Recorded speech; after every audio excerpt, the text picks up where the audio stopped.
Welcome to the Inc. Productivity Tip of the Day. Today's tip: try this 3-point body language scan to reset your energy and your confidence. I vividly recall a few years ago sitting at my work-from-home desk, feeling exhausted, and suddenly becoming conscious of my body language. I was slumped forward, leaning on my forearms, head down, staring at my screen.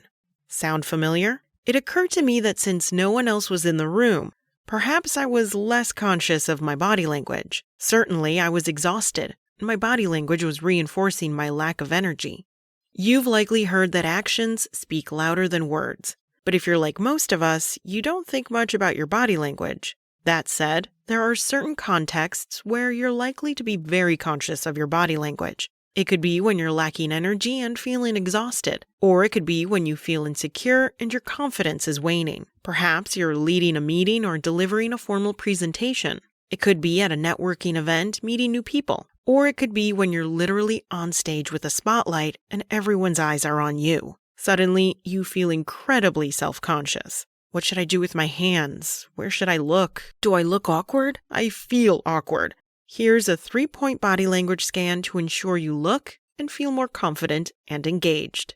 Start by focusing on your posture. Confident, engaged people take up a lot of space. Sit or stand up straight. The ideal body language is to signal trustworthiness, confidence, and engagement is open, not closed. Keep your shoulders back. Try not to cross your legs and don't cross your arms. If you're sitting, try what I call the 90-90-90. Keep your head up and back straight, 90 degrees to your thighs, which you keep 90 degrees to your lower legs, which you keep 90 degrees to your feet. Keep your feet parallel and flat on the ground. Take a deep breath and be expansive. That feels better, doesn't it? Do you ever wonder what you should do with your hands? Start by showing your hands and moving them. People prefer it when we use hand gestures. Research shows that the most popular TED Talk speakers used almost double the hand gestures versus less popular TED Talkers. So don't hesitate to use your hands. We trust people when their hands are in full view. We're wired to look at people's hands.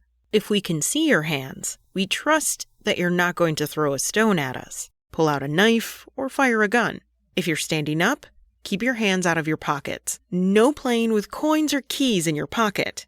Keep your hands in front of you, possibly in the steeple position. If you're seated at a boardroom table, keep your hands in view, above the tabletop. Loosely clasp your hands. Avoid tightly clasping your hands, which can signal fear or anger. If you're in an online meeting, your hands won't be in the frame the whole time. However, you do want to gesture with your arms and your hands. Here's what I tell my clients. If you typically don't use your hands enough, keep them up on the table. That way, you're more likely to use them.